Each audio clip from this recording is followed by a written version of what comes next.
નમસ્કાર વિદ્યાર્થી મિત્રો, ફરી એકવાર આપ સૌનું સ્વાગત છે દોસ્તો ગયા લેક્ચરમાં આપણે સૃષ્ટિ મોનેરા પૂરી કરી ગયા.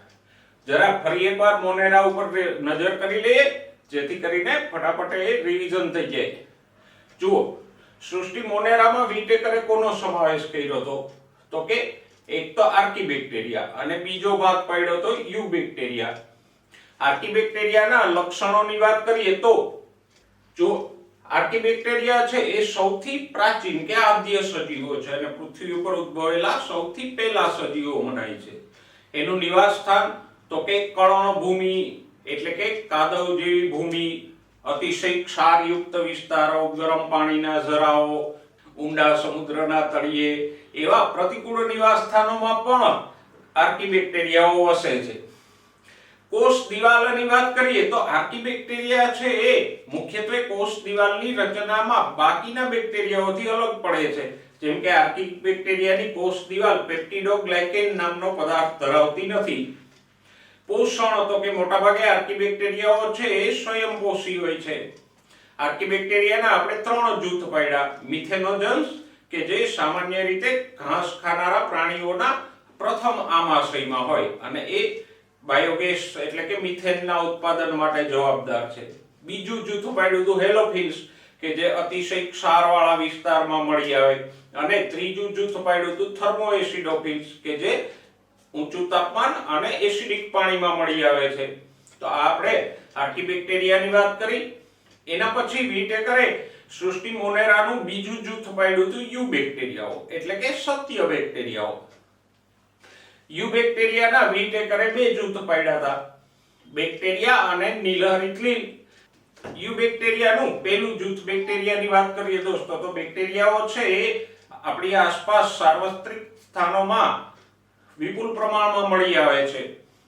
નિવાસ સ્થાનની વાત કરો તો એ ગરમ પાણીના ઝરાઓ, રણ પ્રદેશો, બરફ, ઊંડા મહાસાગરો એ બધી જગ્યાએ વસે છે. એ ઉપરાંત આપણા ખોરાકમાં પણ હોય, પાણીમાં પણ હોય અને પરોપજીવી તરીકે મનુષ્ય સહિતના સજીવોના શરીરની અંદર પણ વસે છે. તો આમ બેક્ટેરિયાઓ નિવાસ સ્થાનની દ્રષ્ટિએ સાર્વત્રિક છે. પ્રકારો બેક્ટેરિયાના આકારના આધારે 4 પ્રકાર પાડવામાં આવે. ગોલાણુ એટલે કોકસ, બેસિલસ એટલે સળી આકારના, સ્પિરિલિયમ એટલે કુંતલાકાર અને વિબ્રિયો એટલે અલ્પવિરામ આકારના. ઓકે, બેક્ટેરિયાઓમાં પ્રજનનની વાત કરીએ તો બેક્ટેરિયાઓમાં પ્રજનન છે એ કોષ વિભાજનથી થાય, લિંગી પ્રજનન પણ થાય અને પ્રતિકૂળ પરિસ્થિતિમાં બેક્ટેરિયાઓ છે એ બીજાણુ નિર્માણથી પણ પ્રજનન કરે. તો આમ બેક્ટેરિયાઓમાં વિવિધ પ્રકારે પ્રજનન આપણને જોવા મળે. ઓકે બાળકો, બેક્ટેરિયાઓ પછી હવે સાયનોબેક્ટેરિયા એટલે કે નીલહરિત લીલના લક્ષણોનું રિવિઝન કરી જઈએ. જો સાયનોબેક્ટેરિયા કે નીલહરિત લીલનું નિવાસ સ્થાન ક્યાં છે? તો કે ખારા પાણીમાં, મીઠા પાણીમાં, ભીની જમીન ઉપર, વૃક્ષની ભીની છાલ ઉપર, ભીની દિવાલો ઉપર નીલહરિત લીલ છે એ પુષ્કળ પ્રમાણમાં ઉગી નીકળે છે. રચનાની વાત કરો તો સાયનોબેક્ટેરિયા પણ આદિકોષ કેન્દ્રિત છે કારણ કે મોનેરામાં સમાવેશ થાય છે. તો એક કોષીય હોય અથવા તો ઘણા બધા કોષોનો સમૂહ બનાવીને વસાહત બનાવે અથવા તંતુમય હોઈ શકે.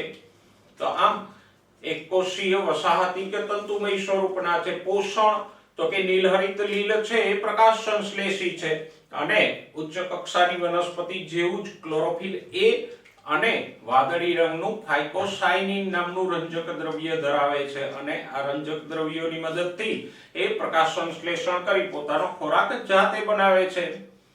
ઓકે, નીલહરિત લીલ વિશે થોડા શબ્દો પણ આપણે જોઈ ગયા. એમાંનો પહેલો શબ્દ છે આલ્ગલ બ્લૂમ કે ઘણી વખત કોઈ જળાશયમાં મોટા પ્રમાણમાં નીલહરિત લીલ છવાઈ જાય અથવા તો બીજી કોઈ લીલ છવાઈ જાય તો એને કહેશું આલ્ગલ બ્લૂમ.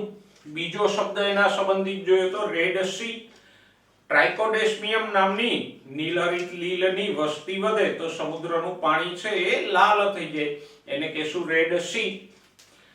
એના પછીનો એક શબ્દ જોયો અભિકોષ કે હેટરોસિસ્ટ. તો એના વિના કે નોસ્ટોક જેવા સાયનોબેક્ટેરિયામાં આવેલા વિશિષ્ટ પ્રકારના કોષો છે કે જે નાઇટ્રોજન સ્થાપન માટે મદદરૂપ થાય છે. અને છેલ્લે સ્પાઇરુલિના વિશે આપણે વાત કરી કે સ્પાઇરુલિના છે પુષ્કળ પ્રમાણમાં પ્રોટીન ધરાવે છે. એ ઉપરાંત વિટામિન B12 પણ ધરાવે છે, એટલે પોષક આહાર તરીકે કે અવકાશયાત્રીઓના આહાર તરીકે ઉપયોગી છે. અને માટે જ WHO છે એણે સ્પાઇરુલિનાને સુપરફૂડ તરીકે જાહેર કરી છે. દોસ્તો, એના પછી આપણે ભણી ગયા પોષણ પદ્ધતિઓ, કારણ કે સૃષ્ટિ મોનેરામાં પોષણ પદ્ધતિનું વૈવિધ્ય ખૂબ જ જોવા મળે છે. અલગ અલગ બેક્ટેરિયાઓ છે એ જુદા જુદા પ્રકારની પોષણ પદ્ધતિ ધરાવે. તો નીટને અનુલક્ષીને આપણે બધી જ પોષણ પદ્ધતિઓની ચર્ચા એક સાથે કરી. જો પોષણ પદ્ધતિઓ કઈ છે તો કે પોષણ પદ્ધતિના આપણે મુખ્ય બે પ્રકારો પાડીએ છીએ. સ્વયંપોષી એટલે કે જે પોતાનો ખોરાક જાતે બનાવી લે છે, અને વિષમપોષીઓ એટલે કે જે ખોરાક માટે બીજા સજીવો ઉપર આધારિત હોય છે. સ્વયંપોષીમાં બે પેટા પદ્ધતિઓ છે. પ્રકાશ સંશ્લેષી એટલે કે પ્રકાશ સંશ્લેષણથી ખોરાક બનાવનારાઓ જેમ કે લીલી વનસ્પતિઓ. જ્યારે સ્વયંપોષીનો બીજો પેટા પ્રકાર છે રસાયણ સંશ્લેષી એટલે કે નાઇટ્રેટ, એમોનિયા કે નાઇટ્રાઇટ જેવા સંયોજનોનું ઓક્સિડેશન કરી અને એ ઓક્સિડેશનથી મળતી ઉર્જા દ્વારા ખોરાક બનાવે તો એને આપણે રસાયણ સંશ્લેષી કહીએ. વિષમપોષીઓની વાત કરી ગયા તો વિષમપોષી પદ્ધતિમાં ચાર પેટા પદ્ધતિ છે. પ્રાણીસમ એટલે કે મનુષ્યની જેમ ખોરાક લઈ એને પચાવે તો એને કહેશું પ્રાણીસમ, જેમ કે તૃણાહારીઓ, માંસાહારીઓ અને મિશ્રાહારી સજીવો. વિષમપોષીનો બીજો પેટા પ્રકાર છે મૃતોપજીવી. ઘણા બધા બેક્ટેરિયા અને ફૂગ છે સળતા પદાર્થો કે મરેલા દ્રવ્યો ઉપર નભતા હોય છે, એમાંથી પોષણ મેળવતા હોય છે, તો એને આપણે મૃતોપજીવી કીધા. સાથે સાથે આ મૃતોપજીવીઓ છે એ કુદરતના સફાઈ કામદારો પણ છે, કારણ કે મળ અને મૃતદેહોનું વિઘટન કરી અને એનો નાશ કરે છે, જેથી કરીને પૃથ્વી ઉપર મળ કે મૃતદેહોનો ભરાવો ન થાય. વિષમપોષીની ત્રીજી પેટા પદ્ધતિ જોઈ પરોપજીવી, કે જે બીજા સજીવે તૈયાર કરેલો પચાવેલો ખોરાક સીધો જ ચૂસી લે તો એને કહેશું પરોપજીવીઓ. દાખલા તરીકે મચ્છર. ચોથી પેટા પદ્ધતિ છે સહજીવીઓ. સહજીવન એટલે એવું જીવન કે જ્યાં બે સજીવો એકબીજાને લાભ થાય એવી રીતે સાથે જીવતા હોય, જેમ કે સિમિકુળની વનસ્પતિઓ અને એના મૂળ ઉપર જીવતા રાઇઝોબિયમ બેક્ટેરિયા. બંને એકબીજાને લાભ થાય એવી રીતે સાથે જીવે છે. તો આમ પોષણ પદ્ધતિઓની વિસ્તૃત ચર્ચા આપણે કરી ગયા, અને આગળ પણ આમાંની કોઈને કોઈ પદ્ધતિઓનો ઉલ્લેખ છે એ ધોરણ 12 સુધી આવ્યા કરશે, ત્યારે આપણે ફરીવાર એને તાજી કરતા રહેશું દોસ્તો. ઓકે બાળકો, તો હવે સૃષ્ટિ મોનેરા સંબંધે બે એક વિશિષ્ટ બાબતો જોઈ લઈએ. એમાંની પહેલી છે માઇકોપ્લાઝ્મા. ખાસ ધ્યાનમાં રાખજો, માઇકોપ્લાઝ્મા છે એ સૌથી નાનો કોષ અથવા તો સજીવ છે. સૌથી નાનામાં નાનો કોષ હોય જીવ સૃષ્ટિમાં તો એ કયો છે? માઇકોપ્લાઝ્મા. ઓકે, આદિકોષ કેન્દ્રી છે એટલે જ એનો સમાવેશ મોનેરામાં કરવામાં આવે. પણ આદિકોષ કેન્દ્રી છે છતાં એની વિશેષતા એ છે કે કોષ દિવાલ વિહીન છે. સામાન્યતઃ આદિકોષ કેન્દ્રીમાં જે કોઈનો સમાવેશ કર્યો છે આપણે આર્કીબેક્ટેરિયા હોય કે નીલરિત લીલ, એ બધા કોષ કેન્દ્ર ધરાવતા હતા, જ્યારે માઇકોપ્લાઝ્મા છે એ કોષ દિવાલ વિહીન છે અને રોગકારક છે. એ મનુષ્ય સહિતના સજીવોમાં રોગો ઉત્પન્ન કરે છે. તો આમ માઇકોપ્લાઝ્મા છે સૌથી નાનો જીવંત કોષ છે, આદિકોષ કેન્દ્રી છે પણ કોષ દિવાલ વિહીન છે. તો યાદ રાખજો, સૌથી નાનો કોષ કયો છે? માઇકોપ્લાઝ્મા. ઓકે દોસ્તો, બીજો મુદ્દો જોઈએ મોનેરા સૃષ્ટિમાં ગ્રામ અભિરંજક. ગ્રામ અભિરંજક છે એ ક્રિસ્ટિયન ગ્રામ નામના વૈજ્ઞાનિકે વિકસાવેલું એક આયોડિન યુક્ત અભિરંજક છે. અને આ અભિરંજકના આધારે બેક્ટેરિયાઓને બે સમૂહમાં વિભાજિત કરી શકાય. જે બેક્ટેરિયાઓ છે ગ્રામ અભિરંજક શોષી અને જાંબલી બને તો એવા બેક્ટેરિયાઓને આપણે કહીશું ગ્રામ પોઝિટિવ બેક્ટેરિયા. તો જે બેક્ટેરિયાઓ ગ્રામ અભિરંજક શોષી અને જાંબલી બને તો એવા બેક્ટેરિયાઓને કહીશું ગ્રામ પોઝિટિવ બેક્ટેરિયા. અને જે બેક્ટેરિયાઓ ગ્રામ અભિરંજક શોષી અને જાંબલી નથી બનતા એને કહેશું ગ્રામ નેગેટિવ બેક્ટેરિયાઓ. તો આમ ગ્રામ અભિરંજકના આધારે બેક્ટેરિયાઓને આપણે બે જૂથમાં વહેંચી શકીએ, ગ્રામ પોઝિટિવ અને ગ્રામ નેગેટિવ બેક્ટેરિયાઓ. તો આ થઈ ગ્રામ અભિરંજકની વાત. ઓકે દોસ્તો, તો આપણે સૃષ્ટિ મોનેરાનું રિવિઝન કર્યું. કદાચ તમને થોડું લાંબુ લાગ્યું હશે, પણ વર્ગીકરણના જે કોઈ જૂથ છે એના લક્ષણોને તમે વારંવાર રિવિઝન કરો તો જ એ સારી રીતે યાદ રહે. એકાદ વાર વાંચીને પછી અમુક સમય સુધી તમે એને જુઓ નહીં કે રિવિઝન ના કરો તો એ યાદ ન રહે તો આપણને અઘરા પણ લાગે. એટલે જે કંઈ આ જૂથો છે એનું રિવિઝન કરતા રહેજો. ઓકે, હવે આગળ જઈએ નવા મુદ્દાઓમાં. વિટેકરની બીજી સૃષ્ટિ જોઈએ, સૃષ્ટિ પ્રોટિસ્ટા. દોસ્તો આપણે જાણીએ છીએ કે સૃષ્ટિ પ્રોટિસ્ટામાં કોનો સમાવેશ થાય? તો કે સૃષ્ટિ પ્રોટિસ્ટામાં સુકોષ કેન્દ્રી એકકોષી સજીવોનો સમાવેશ થાય. ઓકે, સુકોષ કેન્દ્રી કોને કહીએ? તો કે જેના કોષ કેન્દ્રની ફરતે કોષ કેન્દ્ર પટલ આવેલું હોય એવા સજીવોને આપણે સુકોષ કેન્દ્રી કહીએ. સાથે સાથે એ પટલમય અંગિકાઓ પણ ધરાવતા હોય છે. તો પ્રોટિસ્ટામાં સુકોષ કેન્દ્રી એકકોષી સજીવોનો સમાવેશ થશે. ઓકે, હવે એક બીજી ચર્ચા કરીએ કે પ્રોટિસ્ટાની સીમાઓ છે એ સારી રીતે સ્પષ્ટ નથી. મતલબ કે સૃષ્ટિ પ્રોટિસ્ટાના લક્ષણોમાં વિસંગતતા જોવા મળે છે. પ્રોટિસ્ટામાં સમાવેશિત બધા સજીવો છે એ એક સમાન લક્ષણો નથી ધરાવતા. દાખલા તરીકે જુઓ, યુગ્લિના છે કે જેનો સમાવેશ પ્રોટિસ્ટામાં થાય છે તો એ પ્રકાશ સંશ્લેષી છે, પ્રોટીનનું આવરણ ધરાવે છે. એનાથી વિરુદ્ધ ડાયટોમ્સ જેવા સજીવો છે કે જેનો સમાવેશ પણ પ્રોટિસ્ટામાં જ થાય છે તો એ સિલિકાયુક્ત કોષ દિવાલ ધરાવે છે અને પ્રકાશ સંશ્લેષી છે. અમીબા કે પેરામીશિયમ જેનો સમાવેશ પણ પ્રોટિસ્ટામાં થાય છે તો એ કોષ દિવાલ નથી ધરાવતા અને પ્રકાશ સંશ્લેષણ પણ નથી કરતા. તો આમ યુગ્લિના કે જે પ્રકાશ સંશ્લેષણ કરે છે, ડાયટોમ્સ એ પ્રકાશ સંશ્લેષણ કરે છે, સાથે સાથે કોષ દિવાલ પણ ધરાવે છે. અમીબા પેરામીશિયમ એ પ્રકાશ સંશ્લેષણ પણ નથી કરતા અને કોષ દિવાલ પણ નથી ધરાવતા. તો જો યુગ્લિના કે ડાયટોમ્સ છે એ લીલને સમાન થયા, વનસ્પતિઓને સમાન થયા. એનાથી વિરુદ્ધ અમીબા કે પેરામીશિયમ છે એ કોષ દિવાલ નથી ધરાવતા, પ્રકાશ સંશ્લેષણ નથી કરતા, તો એ પ્રાણીઓને સમાન થયા.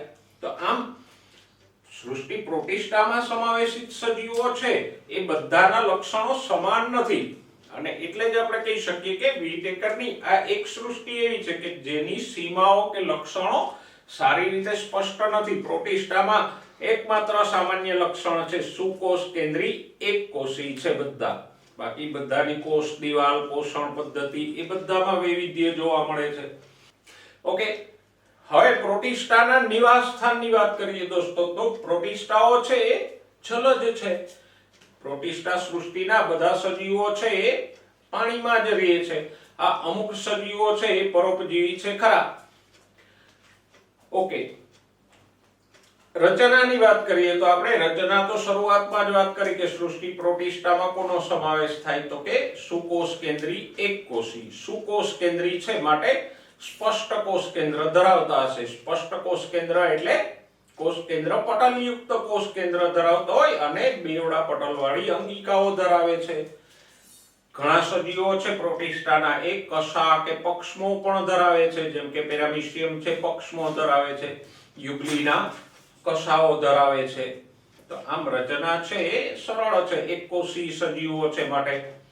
ઓકે, પ્રજનનની વાત કરીએ તો પ્રોટિસ્ટાઓ છે એ સામાન્ય રીતે અલિંગી પ્રજનન દર્શાવે. અલિંગી પ્રજનનમાં પણ વિભાજન કે ભાજનથી પ્રજનન કરે. કોષ વિભાજનથી 1 ના 2, 2 ના 4 એમ પોતાની સંખ્યામાં વધારો કરતા રહે. પેરામીશિયમ જેવા ઘણા પ્રાણીઓ છે એ સંયુગ્મન સ્વરૂપે લિંગી પ્રજનન પણ દર્શાવે છે અને ઘણીવાર ફલિતાંડનું નિર્માણ પણ કરે છે. તો આમ પ્રોટિસ્ટાઓમાં લિંગી અને અલિંગી એમ બે પ્રકારનું પ્રજનન જોવા મળે છે. તો આપણે સૃષ્ટિ પ્રોટિસ્ટાના સામાન્ય લક્ષણોની વાત કરી. ફરી એકવાર એને જરા જોઈએ. સૃષ્ટિ પ્રોટિસ્ટામાં એક કોષી સુકોષ કેન્દ્રી સજીવોનો સમાવેશ થાય. સૃષ્ટિ પ્રોટિસ્ટાના લક્ષણો કે સીમાઓ સારી રીતે સ્પષ્ટ નથી, એટલા માટે કે એમાંના યુગ્લિના જેવા છે કે ડાયટોમ્સ જેવા છે એ પ્રકાશ સંશ્લેષી છે અને વનસ્પતિઓને મળતા આવે છે. અમીબા કે પેરામીશિયમ જેવા છે કોષ દિવાલ વિહીન અને વિષમપોષી છે જે પ્રાણીઓને મળતા આવે છે. અને સ્લાઇમ મોલ્ડ્સ જેવા છે એ તો ફૂગને મળતા લક્ષણો દર્શાવે છે. ઓકે, નેક્સ્ટ નિવાસસ્થાન. તો મુખ્યત્વે જલજ છે, અમુક સજીવો છે એ પરોપજીવી છે. રચનાની વાત કરો તો સુકોષ કેન્દ્રી છે એટલે સ્પષ્ટ કોષ કેન્દ્ર ધરાવે છે અને પટલમય અંગિકાઓ ધરાવે છે. અમુક સજીવો છે એ કશા કે પક્ષમો પણ ધરાવે છે. પ્રજનન તો પ્રોટિસ્ટામાં લિંગી અને અલિંગી એમ બે પ્રજનન જોવા મળે. અલિંગી પ્રજનન છે સામાન્ય રીતે કોષ વિભાજન દ્વારા થાય, જ્યારે લિંગી પ્રજનન સંયુગ્મન એટલે કે કોષોના જોડાણથી થાય.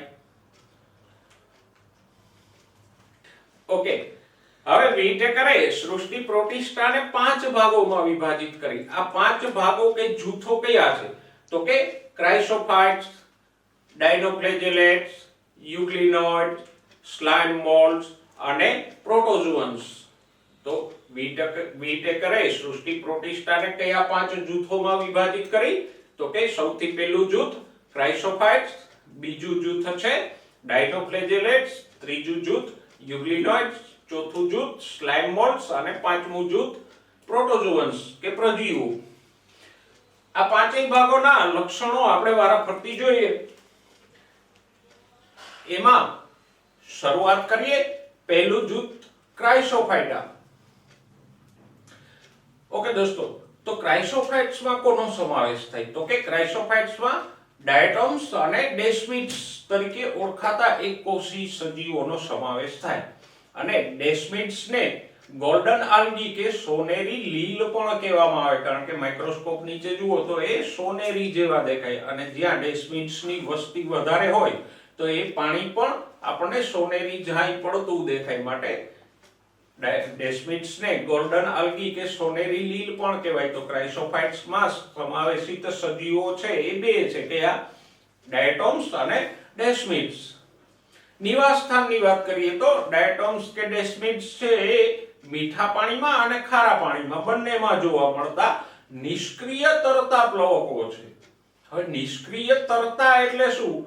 તો કે એ પોતાની મેળે પાણીમાં માછલીની જેમ પ્રચલન કરી શકતા નથી, પણ કોઈ લાકડાનો ટુકડો કે સૂકું પાંદડું પાણીની સપાટી ઉપર તરતું રહે એવી રીતે એ તૈરા કરે છે. પોતાની મેળે પ્રચલન નથી કરતા, માટે આપણે એને કીધા નિષ્ક્રિય તરતા. અને પ્લવકો, પ્લવકો એ શબ્દ વારંવાર આવશે દોસ્તો. પ્લવકો એટલે શું? તો કે પાણીની સપાટી ઉપર જીવતા નાના સજીવોને કહેવાય પ્લવકો. તો આમ ડાયટોમ્સ કે ડેસ્મિડ છે એ પાણીની સપાટી ઉપર જીવતા અને નિષ્ક્રિય તરતા છે. રચનાની વાત કરીએ તો ડાયટોમ્સની કોષ દિવાલ છે એ બે ભાગોની બનેલી હોય, અને બે ભાગ છે એટલે જ આપણે શબ્દ પ્રયોગ કરીએ છીએ ડાયએટમ્સ. ડાય એટલે ગાંડી ન હોય એવી નહીં, ડાય એટલે બે અને એટમ્સ એટલે ભાગ. તો ડાયટોમ્સની કોષ દિવાલમાં સાબુ કે મીઠાઈના બોક્સની જેમ બે ભાગો હોય કે જે એકબીજામાં ફિટ થાય છે, માટે જેને કહીએ ડાયટોમ્સ. તો આમ ડાયટોમ્સની કોષ દિવાલ છે એ વિશિષ્ટ પ્રકારની છે, બે ભાગો વાળી છે અને સિલિકા યુક્ત છે. કોષ દિવાલની ઉપર સિલિકાનું રેખીય સ્થૂલન આવેલું હોય. અને સિલિકા યુક્ત કોષ દિવાલ છે માટે જે અવિનાશી છે. અવિનાશી એટલે તો કે જેનો જલ્દીથી નાશ નથી થતો, જે ઝડપથી સડતી નથી, એવી અવિનાશી છે. તો ડાયટોમ્સની કોષ દિવાલ કેવી છે? તો કે બે ભાગ વાળી, સિલિકા યુક્ત અને અવિનાશી છે. ઓકે, હવે આ અવિનાશી કોષ દિવાલ છે માટે એનાથી એક વિશિષ્ટ રચના સર્જાય છે. એ વિશિષ્ટ રચનાને આપણે કહીશું ડાયટોમેસિયસ અર્થ અથવા તો ડાયટોમેસિયસ ખડકો. કેવી રીતે બને? તો કે દોસ્તો સમુદ્રમાં ડાયટોમ્સની વસ્તી છે એ કરોડોમાં હોય. સમુદ્રના જે વિસ્તારોમાં ડાયટોમ્સ થાય છે ત્યાં પાણીની સપાટી ઉપર એ છવાયેલા હોય. અને આવા ડાયટોમ્સ છે મરે એટલે એના મૃતદેહો છે સમુદ્રના તળિયે જમા થાય. ઓકે, હવે વર્ષો સુધી આમ ડાયટોમ્સ છે ઉગતા રહીએ, મરતા રહીએ અને એના મૃતદેહો છે સમુદ્રના તળિયે જમા થતા રહીએ તો અંદરથી બાકીના ઘટકો નાશ પામી જશે, પણ એની કોષ દિવાલ અવિનાશી છે. એટલે આ મરેલા ડાયટોમ્સની કોષ દિવાલો છે વર્ષો સુધી એમને જમા થતી રહેશે અને આવી સિલિકાયુક્ત કોષ દિવાલો જમા થવાથી જે પથ્થરો જેવી રચના થાય એને કહીશું ડાયટોમેસિયસ અર્થ. એ ઉપયોગી પણ છે. એક તો એ ડાયટોમેસિયસ અર્થ છે એ સેન્ડ પેપર કે કાચ પેપર જેવું કામ આપે, એટલે કોઈ કાટવાળી વસ્તુ કે ધાતુને ઘસવા માટે ઉપયોગી થાય. અને બીજું, આ મૃતદેહો છે એની વચ્ચે સૂક્ષ્મ છિદ્રો બને. મૃતદેહો આડાઅવળા ગોઠવાય એટલે એની વચ્ચે બારીક છિદ્રો બને. તો આ ડાયટોમેસિયસ અર્થ કે ખડકોનું પાતળું પડ લઈ અને એનાથી તેલ કે ચાસણી કે એ ગાળવા કે ફિલ્ટર કરવામાં પણ ઉપયોગી થાય. તો આમ ડાયટોમ્સની આ સિલિકાયુક્ત અવિનાશી કોષ દિવાલોનો જે જથ્થો બને પથ્થર જેવો એને શું કહેશું? ડાયટોમેસિયસ અર્થ. આ શબ્દને બરાબર યાદ રાખજો. અને એ ડાયટોમેસિયસ અર્થ ક્યાં ઉપયોગી થાય છે? તેલ કે ચાસણી ગાળવામાં કે ધાતુની વસ્તુઓને ઘસીને ચમકાવવામાં ઉપયોગી થાય છે. ઓકે દોસ્તો, ફરી એકવાર ક્રાઇસોફાઇટાનું ફટાફટ રિવિઝન કરી લે. જો ક્રાઇસોફાઇટામાં કોનો સમાવેશ થાય? તો કે ડાયટોમ્સ અને ડેસ્મિડ્સનો. એ પૈકીના ડેસ્મિડ્સને ગોલ્ડન આલ્ગી કે સોનેરી લીલ પણ કહેવાય. નિવાસસ્થાનની વાત કરો તો ક્રાઇસોફાઇટાના ડાયટોમ્સ કે ડેસ્મિડ છે ખારા કે મીઠા પાણીમાં થાય, જમીન ઉપર થતા નથી. અને પાણીમાં નિષ્ક્રિય તરતા પ્લવકો છે. પ્લવકો એટલે પાણીની સપાટી ઉપર તરતા સજીવો છે. રચનાની વાત કરો તો એકોષીય છે અને એની ફરતે બે ભાગમાં આવેલી કોષ દિવાલ હોય કે જે સાબુ કે મીઠાઈના બોક્સમાં હોય એવા બે ભાગો એકબીજામાં ફિટ થાય એવી હોય. સાથે સાથે કોષ દિવાલ સિલિકાયુક્ત છે એટલે એનો જલ્દીથી નાશ નથી થતો. અને એક મહત્વનો શબ્દ આપણે જોયો, ડાયટોમેસિયસ અર્થ. આવી ડાયટોમ્સની કોષ દિવાલોનો જથ્થો જમા થવાથી જે ખડકો બને એને કીધું હતું ડાયટોમેસિયસ અર્થ, કે જે કોઈ ધાતુની વસ્તુને ઘસવામાં કે તેલ કે ચાસણીને ફિલ્ટર કરવા માટે ઉપયોગી થાય. અને છેલ્લે ક્રાઇસોફાઇટાનું સૌથી અગત્યનું પાસું કે જે જીવસૃષ્ટિ માટે એકદમ મહત્વનું છે. તો ક્રાઇસોફાઇટા કે ડાયટોમ્સ છે એ જીવસૃષ્ટિના સૌથી મોટા ઉત્પાદકો છે. તો ડાયટોમ્સ છે એ મહાસાગરોના સૌથી મોટા ઉત્પાદકો છે. હવે ઉત્પાદકો એટલે શું? તો કે કંઈક ઉત્પન્ન કરતા હોય એને આપણે ઉત્પાદકો કહીએ. શું ઉત્પન્ન કરે છે? તો કે ખોરાક. ડાયટોમ્સ છે એ પ્રકાશ સંશ્લેષી છે અને પ્રકાશ સંશ્લેષણથી ખોરાક ઉત્પન્ન કરે માટે આપણે એને કહીશું ઉત્પાદકો. બધી લીલી વનસ્પતિઓ છે એ પણ ઉત્પાદકો તરીકે જ ગણાય. ઓકે, તો મહાસાગરોના સૌથી મોટા ઉત્પાદકો છે. દોસ્તો, ઊંડા મહાસાગરોમાં કોઈ બીજી લીલ કે બીજી વનસ્પતિઓ નથી થતી. ત્યાં ફક્ત આ સપાટી ઉપર તરતા ડાયટોમ્સ જ હોય. અને એ ડાયટોમ્સ જે પ્રકાશ સંશ્લેષણથી ખોરાક બનાવે એની ઉપર એનાથી થોડાક મોટા પરોપજીવીઓ નભે, એની ઉપર એનાથી મોટા પરભક્ષીઓ નભશે, એનાથી મોટા. તો જેમ આપણી સ્થળીય જીવસૃષ્ટિમાં વનસ્પતિઓ છે ખોરાક બનાવે એની ઉપર તૃણાહારીઓ નભે, એની ઉપર માંસાહારીઓ નભે, તો એમ સમુદ્રમાં ખોરાકનો સ્ત્રોત કોણ છે? ડાયટોમ્સ. તો આમ ડાયટોમ્સ છે મહાસાગરોમાં સૌથી વધારે પ્રકાશ સંશ્લેષણ કરતા સજીવો છે માટે એ સમુદ્રના સૌથી મોટા ઉત્પાદકો છે. દોસ્તો, હવે વાત કરીએ પ્રોટિસ્ટાનું બીજું જૂથ. એ છે ડાયનોફ્લેજેલેટ્સ. જો શબ્દ પહેલા સમજો, ડાય એટલે બે અને ફ્લેજેલા એટલે કશા. કશા જે પાતળી દોરી જેવી રચના હોય કોષમાં એને આપણે કશા કહીએ. તો ડાય ફ્લેજેલા બે કશાધારીઓ છે એનો સમાવેશ વીટે કરે ડાયનોફ્લેજેલેટ્સમાં કર્યો. તો આમ ડાયનોફ્લેજેલેટ્સમાં કયા સજીવોનો સમાવેશ થશે? તો કે સુકોષ કેન્દ્રી, એકકોષી અને સામાન્ય રીતે બે કશાવાળા હોય તો એનો સમાવેશ આપણે ડાયનોફ્લેજેલેટ્સમાં કરશું. સાથે સાથે બીજા લક્ષણો પણ એમાં હોવા જોઈએ, જેમ કે જુઓ એનું નિવાસ સ્થાન તો કે ડાયનોફ્લેજેલેટ્સ છે મુખ્યત્વે દરિયાઈ છે એટલે કે ખારા પાણીમાં થાય છે, મીઠા પાણીમાં ખાસ એની હાજરી હોતી નથી. પોષણની વાત કરો તો ડાયનોફ્લેજેલેટ્સ છે એ સ્વયંપોષી પ્રકાશ સંશ્લેષી છે અને એમાં અલગ અલગ પ્રકારના રંજક દ્રવ્યો હોય, એને કારણે એ પીળા, લીલા, બદામી, વાદળી કે લાલ રંગના દેખાય. તો આમ ડાયનોફ્લેજેલેટ્સ છે એ વિવિધ રંગના હોઈ શકે.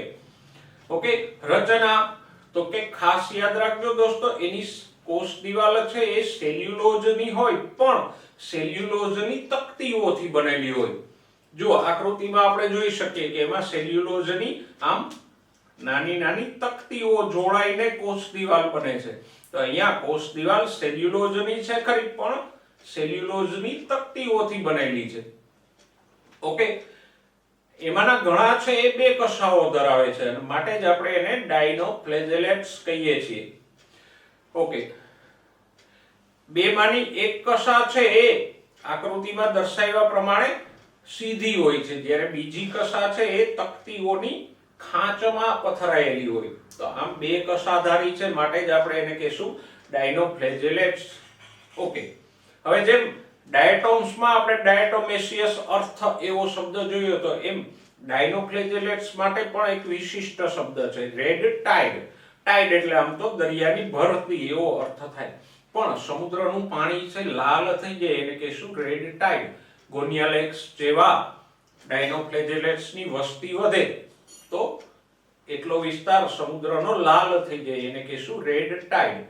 આવો જ એક શબ્દ આપણે નીલહરિત લીલમાં પણ ભણી ગયા કે ટ્રાઇકોડેસ્મિયમ જેવી લીલની વસ્તી વધે અને એને કારણે સમુદ્રનું પાણી લાલ થઈ જાય તો એને આપણે કહેતા હતા રેડ સી. જ્યારે ગોનિયાલેક્સ જેવા સજીવોથી સમુદ્રનું પાણી લાલ થઈ જાય તો એને કહીશું રેડ ટાઇડ. તો આ પણ એક મહત્વનો શબ્દ છે, યાદ રાખવા જો.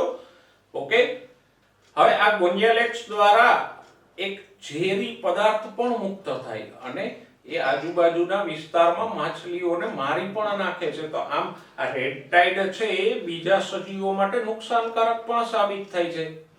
કે તો આપણે ડાયનોફ્લેજેલેટ્સના લક્ષણો જોઈએ, ફરી એકવાર એને જરા ફટાફટ જોઈ લે. જો ડાયનોફ્લેજેલેટ્સ નિવાસ સ્થાન તો કે મુખ્યત્વે દરિયાઈ છે. પોષણની દ્રષ્ટિએ કેવા છે તો કે પ્રકાશ સંશ્લેષી છે અને એમાં પ્રકાશ સંશ્લેષણ માટે અલગ અલગ રંગના રંજક દ્રવ્યો આવેલા હોય એને કારણે ડાયનોફ્લેજેલેટ્સ છે એ પણ વિવિધ રંગના દેખાય, જેમ કે પીળા, લીલા, બદામી, રાતા વગેરે રંગના દેખાય.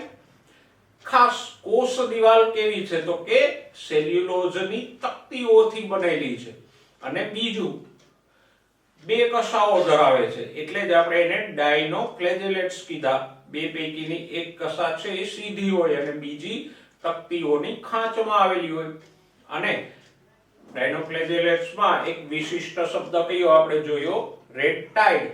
કોનાથી થાય છે તો કે ગોનિયાલેક્સ જેવા ડાયનોફ્લેજેલેટ્સની વસ્તી વધે અને સમુદ્રનું પાણી લાલ થઈ જાય તો એને આપણે કહીશું રેડ ટાઇડ.